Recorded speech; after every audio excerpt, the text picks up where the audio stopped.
News 25 is brought to you by Golden Casino Group, where you'll always find great fun, good food, and fantastic entertainment, all at Gold Town, Lakeside, and the Pahrump Nugget.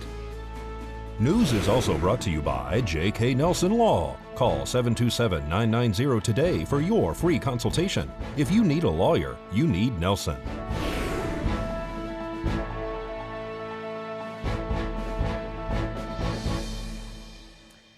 Tonight, KPVM-TV launches several channels in Las Vegas, and accidents are on the rise in Death Valley. News 25 starts now. This is News 25 with Deanna O'Donnell. News 25. Local coverage you can count on.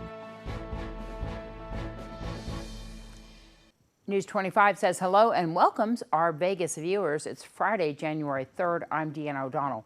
Well, we have some exciting news to share tonight and want to welcome our newest viewers from Las Vegas.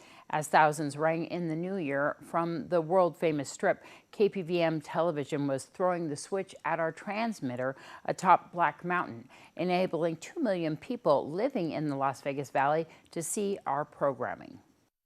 Well, Vern here had a goal of expanding to Las Vegas before the end of the year, and with 3 hours to spare, you did it. Yeah, I did. Congratulations. Thank you. So what we did is Las Vegas is live on the air, and we have the entire DMA covered with KPVM television, channel 25. We're on a lower power transmitter right now because ours is in production, and it's about done, and as soon as it's done, around the 20th, they're going to ship it out to us. So they sent us out a smaller transmitter, but we're surprised, both of us, how well it has actually covered with the engineering the entire Las Vegas DMA. We're getting photos and video of people sending us throughout the whole Las Vegas area. If you're driving into Vegas and you look towards Henderson, you'll see a big hill. It's called Black Mount Arden, and you'll see a bunch of towers because there's a lot of television towers up there, and we're on one of those towers. And when we saw how clear the signal is all the way in Summerlin, that blew me away, especially because we're running at about a third of the power right now. Yeah, under a third. Under a third. So in the middle of January sometime, we will be running at full power, and it's going to be really cool. Yeah. It's how many channels in Las Vegas total? Right now we're running all 7, exact same 7 that we have here now. But we're looking at doing 3 HD and 2 SD here, so in the Las Vegas DMA. The whole idea now is to reach Vegas with Channel 25 content of Pahrump and give Pahrump the name it deserves, which is really a better name than what it has today, and really show what happens in Pahrump. And fortunately, because we are a local station, we are able to cover a bunch of the nonprofit stories and the humanitarian stories and all the great things that Pahrump really is about. But they're about to learn a lot. We're going to show them Vegas news usually doesn't take a trip out here too much unless it's No, we get 86 degrees in Pahrump. Yeah. That's it. That's what we get. So now you're going to get a lot more, and we're focusing on news in Vegas, but we're not going to focus on the entire DMA as a whole. We're going to focus on niche marketing. We're excited about that. I think more and more KPVM-TV, the goal is to provide content of nature that our families need in our area where we live, so we understand exactly what's happening throughout our communities. All right, so excited to see the future there. Well, KPVM-TV also has some other exciting news to share tonight.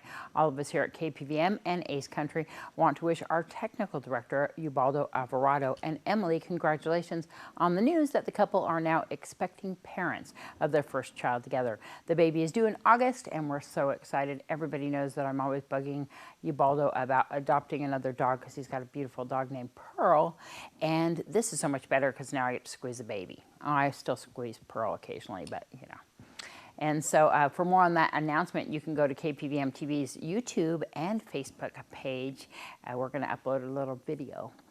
And the month of December was a dangerous period for motorists in Death Valley National Park. Brad Francis has more. The latest crash happened the evening of December 30th.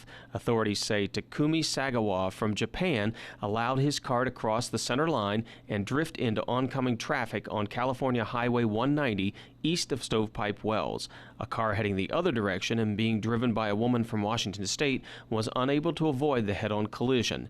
2 people were flown to Las Vegas hospitals to be treated for serious injuries. 3 other people with moderate injuries were transported by ground ambulances. Park rangers say winter is an exceptional time to visit Death Valley, and the park saw extremely high visitation over the Christmas and New Year's weeks. They remind visitors to wear their seatbelts, drive within the speed limit, and pass only when safe to do so. Well, more news, including your Business First Brief and court report, right after this break. You're watching KPVM News 25. Local coverage you can count on. Welcome back. Well, Angela Miles tells us about the government that's placing a tighter grip on vape products. Here's Angela Miles with today's Business First Brief. Topping our news, the FDA is officially banning e-cigarettes with fruity flavors. It's an attempt to snuff out the high number of young people vaping fun flavors from electronic devices. Menthol and tobacco e-cigarettes will remain on the market. Analysts say that ban will have a limited effect on Juul Labs, the biggest e-cigarette seller. Investment management firm Vanguard just became the latest brokerage to cut its trading fees to zero. Vanguard will still charge $1 per contract in options trades. Most brokerage houses eliminated online trading fees last fall. Checking campaign cash among those reporting in with fourth quarter numbers. President Trump's re-election bid surged with $46 million. Bernie Sanders came in second with $34. Pete Buttigieg took in $24 million, and former Vice President Joe Biden reports in with $22 million. To find out where you can see us every day, go to businessfirstam.com. Thanks, Angela. Well, a driver of a truck that crashed through a wall last week is in this week's court report. In this week's court report, formal charges are still pending in Justice Court for Anthony Somerville, who was arrested back in October on 2 counts of child abuse, neglect, endangerment first, and 1 count of domestic battery by strangulation connected to an incident involving 2 young girls. A school resource officer was dispatched to J.G. Johnson Elementary School for a report of child abuse. Somerville is accused of slapping and strangling his 6-year-old stepdaughter after yelling at her for being late for school. The young victim's older sister, who is 10, says she witnessed that event. That sibling told investigators that Somerville was upset at them being late, grabbed the 6-year-old by the neck, placed one of his hands in the front, then the other around the backside of the young girl's neck. That child's older sister says she could hear and see the 6-year-old gasp for air for a brief second. Investigators say Somerville was later located and taken into custody into the Nye County Detention Center without incident. However, there is no public word yet about why Somerville has not yet been formally charged. He had a probable cause hearing the day after he was arrested, during which Somerville was present but out of custody due to a bail bond in the amount of $15,000. The defendant was advised that probable cause was found, and after Somerville was questioned about his financial status, he was appointed Nye County Public Defender Nathan Gent to represent him. Then the court set a formal arraignment date for December 5th, but that proceeding was vacated. Multiple offender Virgil Sparks is back in custody after being arrested again on December 29th after driving his kids through a brick wall. Sparks has now racked up a DUI and other charges, including having an open container of alcohol in public, driving with a suspended license, violation of probation, and child abuse or neglect. Officers were dispatched to an injury accident in which a witness reported a blue truck with an adult male driver and 3 child passengers leaving a gas station, then hit a brick wall in a head-on collision. Investigators say they could distinctly smell a strong odor of an unknown alcoholic beverage from Sparks, who admitted that he had been drinking since 7 a.m. Officers say prior to their arrival, the children's mother had already taken them from the vehicle following that accident. Sparks told police that he is aware that he is in violation of his parole, as officers observed several open alcohol containers in his vehicle. Police say Sparks also failed to complete a sobriety test. Notably, Sparks was previously arrested for charges connected to child abuse neglect with a deadly weapon. Police say Sparks previously admitted that he spanked a juvenile male, but with his bare hand. However, when police searched Sparks' home, they found what Sparks and others referred to as a whooping stick that was 25 feet long. The young victim told police he was in a lot of pain when he was struck, and injuries found on him were matching those of deep bruising where the portion of that wooden stick would have struck. During that previous arrest, Sparks was already on probation and had a probation violation hearing for a separate district court case in which he was charged back in 2015 with unlawful use of a controlled substance. Sparks will be formally arraigned for this latest incident January 7th. This has been your court report. I'm Eunette Gentry for News 25. And an employee at a Pahrump dollar store is under arrest, facing charges of burglary and embezzlement.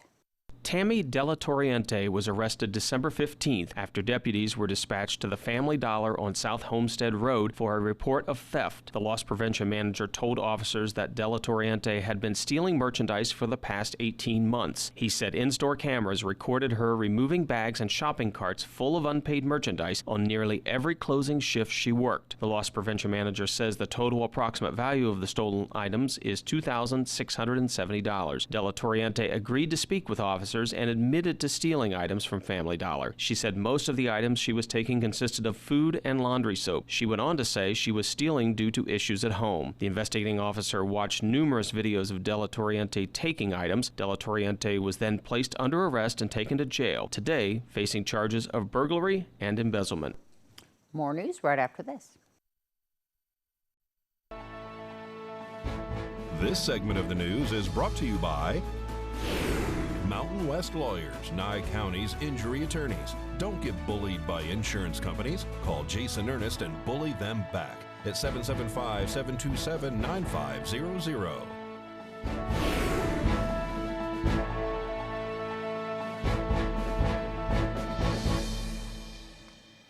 Well, the Nye County Board of Commissioners has approved some code changes that affect what can and cannot be grown on certain residential parcels.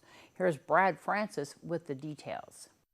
Moving forward, land zoned as rural estates residential or suburban estates residential can no longer be used for commercial farming or growing of crops to be sold commercially. Commissioners voted 3-2 to amend and adopt the proposed bill, but it didn't come without some discussion about what the changes mean for Valley residents. When this was heard before the RPC, one of my biggest concern was exactly what we heard. Someone growing tomatoes in his backyard couldn't take them to the farmer's market and sell them. That was corrected, I believe, by a change in definitions, because this applies to commercial farming, and we sort of said the guy growing in his backyard is not commercial farming. Is that correct, Commissioner? I mean, Director? I don't know, is it? Anyways. If I can address that, I did want to address some of the public comments, and yes, the chairman is correct. When this came before the RPC, that was one of the biggest concerns, and the intent of the change was not at all meant to address the, small guy that's growing a garden just, for sustainability for his family. So, taking those comments into heart, we did go to work and try to come up with some definitions, and I've got a couple of minor suggestions I was going to make to this draft that would also address that. As you know, this came about definitely from the uptick in hemp. That's what kind of brought this to light. The hemp farms popping up in neighborhoods, provoked a lot of complaints from neighbors. The other concerns, that were brought to me by some of the commissioners here were that, when it's on an RE1 or RE2 property that's typically meant to be a single family type residents. Those usually will have an existing domestic well. It's not an agricultural well. It's not meant to support any kind of commercial operation whatsoever, given the fact that there is not water rights there to accommodate that. So this was drafted to address that. Again, the changes will only prohibit the commercial growing of crops on RE residential and SE residential properties. It does not stop a homeowner who grows too much produce on their property from selling the excess to others, such as through a farmer's market. The zoning changes take effect January 6th. All right, a beautiful pit bull mix named Red is joining Darby today in our Save a Pet segment. Today's Save a Pet is proudly sponsored by Jason Ernest with Mountain West Lawyers. Call 775-727-9500. Hi, I'm Darby here at Desert Haven Animal Society, and today we are joined with Red, the red-nosed pit.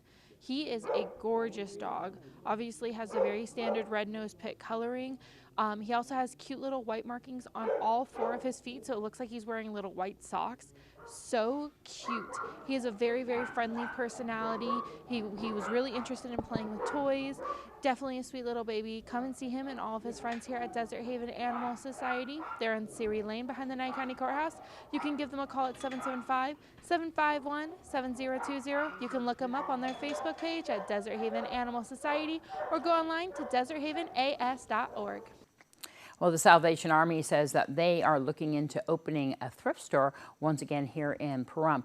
For right now, though, they're having an event called the First Saturday, which is going to include a thrift store and, of course, vendors. Well, we're very excited. We have an event that we're calling First Saturday. It takes place the first Saturday of every month, and it takes place at the Buell Road Salvation Army Church. It's at 721 Buell Road, right here in Pahrump. We have a place where women can get together to show what they do, whether it's an entrepreneurial business, a multi-level marketing business, their own home crafts, wood crafts, yarn work, whatever they do. They have a place to have some exposure, to show the community what they're involved in and what they're doing. The Salvation Army formerly had a thrift store. It's just recently closed, but they are still taking donations at the church. They can be dropped off at the donation boxes in front of the church, or they can be dropped off right in the building during open hours. There's always someone there 7 days a week. John is always happy to take donations. There is a nominal fee for the table and the setup and basically technology fee. A good deal of that is a donation to the Salvation Army Church to offset electricity and heating. The rest of the fee is just going towards the technology fee of keeping things running. How much is it? It's $20 per table, which is very reasonable, especially for this area. It's indoors, so we have heat and lights and electricity available for the vendors if they want to bring a surge protector strip or extension cords, tape to tape them down. We have all of those supplies there as well. We're going to be opening our doors to the public at 10 a.m. and we'll be there until about maybe 3. You can reach out to me directly. My number is 702-494-7425. Well, the Randy Anderson Band is performing tonight at the Pahrump Nugget beginning from 6 to 9 p.m. in the Sports Book. And in 2 weeks, Tammy Graham is performing on January 17th at the Nugget. Same time, same place. Then finishing out the month, the Nugget welcomes Stephen Rock on January 31st. Come enjoy these great bands and dance the night away at the Pahrump Nugget. Tonight, the new bar in town, the Bearder's Lady, is having their grand opening featuring the band The Night Riders beginning at 8 p.m. And Mark's Grill is cooking up some great barbecue. Come see them just off Highway 372 near Pahrump Valley Boulevard's roundabout. Their address is actually 1330 5th Street. And we're going to go to our weather cam right now.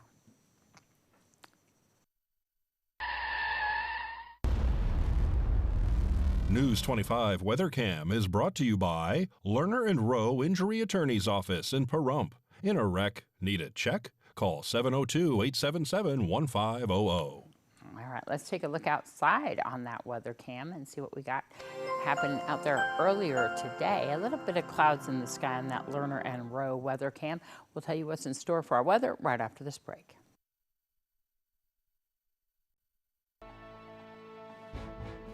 News 25 Weather is brought to you by Dairy Council of Nevada.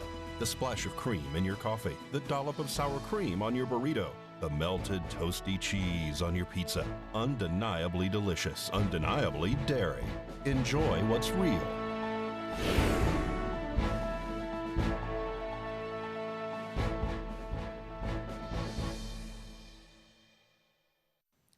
Hello and welcome back to News 25. I'm Michael Donohue with today's weather.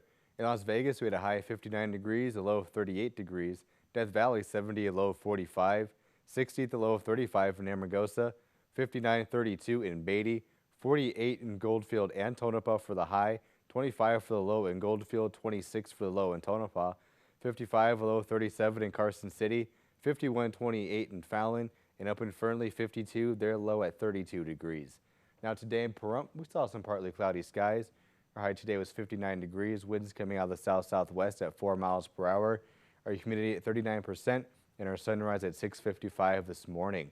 Now for tonight, we're going to continue on with those partly cloudy skies. Our low is going to be 37 degrees. It's currently 54 outside right now. Winds coming out of the southeast at 3 miles per hour.